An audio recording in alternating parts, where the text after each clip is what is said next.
Right now, though, we're going to take your views on a story that dominates today's papers, and that is Samantha Cameron, and that she's expecting another baby. This will be her fourth child, but it comes, of course, just a year, almost exactly a year, after the death of their son, Ivan. Now, not surprisingly, journalists are pondering whether or not this new child will help the Camerons deal with Ivan's death. When questioned recently about the loss of the little boy, who you remember was born with cerebral palsy, it was clear from the way David Cameron refused to answer Trevor McDonald's questions that the pain was very much still there. Most of us, thank heavens, will never experience such tragedy, and so we have many questions but few answers. Will a new child help grieving parents? Will it help any other siblings? Or is it naive to believe that one baby can in any way replace or make up for the loss of another? And then there are other questions in my mind which I haven't even seen posed by today's papers, and principal amongst those is, what will life be like for this new child? Will it grow up in Ivan's shadow? Will he or she be treated differently, perhaps with kid gloves by mum and dad? And experts tell us, experts always tell us, but they say that parents typically never get over the loss of a child, but they have to learn to adjust and to integrate the loss into their lives. Now, in a moment, we're going to hear it straight from the horse's mouth, from you. But first, I'm pretty sure, Anne, that you'll have something to say about this. Yeah. I mean, first of all, congratulations to them, because this baby will be a joy. But I really do feel that the baby will be a separate joy from Ivan, completely separate. A lot of the papers today are calling the Camerons, particularly Samantha Cameron, brave. She's not brave. I don't think courage comes into this particular decision.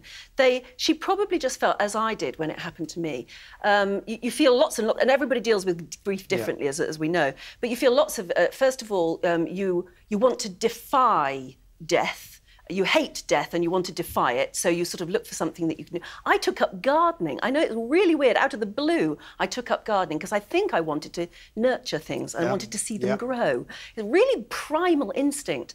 And then later, I felt the really burning desire to have another baby. I already had two gorgeous children surviving, but I felt this need to have a baby. And for the first time ever in my life, I had trouble conceiving. So it just shows, doesn't it? Nature's saying, wait a bit, wait a bit, wait a bit. But it was about the same time after the death of my son that I became pregnant with Jake. And we even called Jake Jacob Sebastian. He took his brother's. Now, you might feel that's a bit icky and maybe a bit morbid, but it never turned out to be that way, because when that new baby arrives, he's this new individual and he's brilliant and great in his own right, and he doesn't live in anyone's shadow. But does it... I mean, I've got to ask bluntly, does it help you get over the grief? It helps you move forward. You never get past the grief. That never changes, and your feeling about the dead child never changes. But it helps you move forward. It's like the car has stopped because you're dealing with this terrible thing that's happened to you, and you're putting your foot on the accelerator again, and you're getting on back up the motorway of life, you know, all that sort of thing. But that's what it is, and I think this is terrific for them. I don't know if the other guys have any questions. Please feel free, because Anne's obviously the one who can talk about this. I mean, did it affect? Did the way you parented change? I don't think so. I think it's very trite, again, to say you become overprotective. I mean, you're protective of your children anyway, very. Obviously, you become rather more aware of all the dangers, and you become more aware of everybody's mortality. But I don't think it makes you overprotective. I think this is society trying to find a way to deal with an untouchable grief, something that a lot of people, thankfully, don't have to deal with, and we're not very good at handling. And, of course, the other thing is that Samantha will now find people will come up to her because they've got something to talk about. People who will have avoided her because they just didn't know what to say will actually go up to her and say, "Isn't it wonderful about the baby?" And she may actually feel the need to say, "Yeah, but, you know, you never came near me when we were dealing with grief. Now you can come near me." We're very bad at it, yeah. She's suddenly now acceptable as a mother again, because we don't have to talk about Ivan to her. That's quite profound, actually. I hadn't even considered that. And what about siblings? Are they affected? If you asked my younger two, they would say that they don't... I mean, Sebastian is part of our life and he's there in the photographs on the wall, but they don't live in his shadow. But they are aware they live in a family that suffered a cot death, and they are aware he's their brother, but they never knew him. It's fascinating also. Think about it, Gordon Brown also lost a child. Yes. The first child, and I wonder whether that has a bearing, whether it makes a difference? I don't know, because I tell you what, the only thing I think that pulled me through the death of Sebastian was my other 2 children, because I needed to go on living for them. I needed to go on making sure they had a normal family life and not a morbid family life. So if it had happened to me in my first child, I don't know how you get past that. That's something I can't even contemplate. Your other children gave you a sense of purpose. Yeah, they meaning, really didn't did. They? Yeah. Well, they needed a proper. They needed their mum to be normal again, didn't they? They needed a nice, ordinary family life.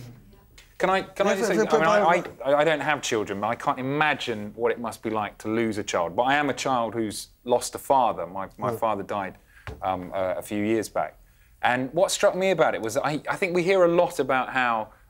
In terms of grief, how people expect you to just get over it one day. Somehow you'll wake up one day and everything will be all right. And you alluded to this when what you just said then. I don't think you ever get over the loss of somebody who is really close to you.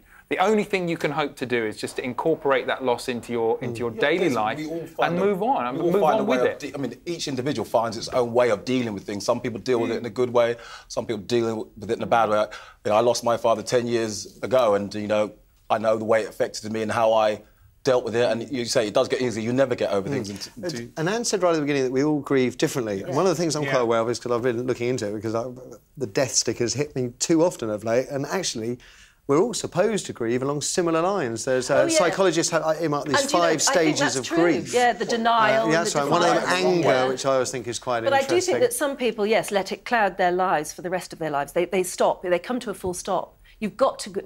It's one of those awful things you have to learn, but you have got to move on.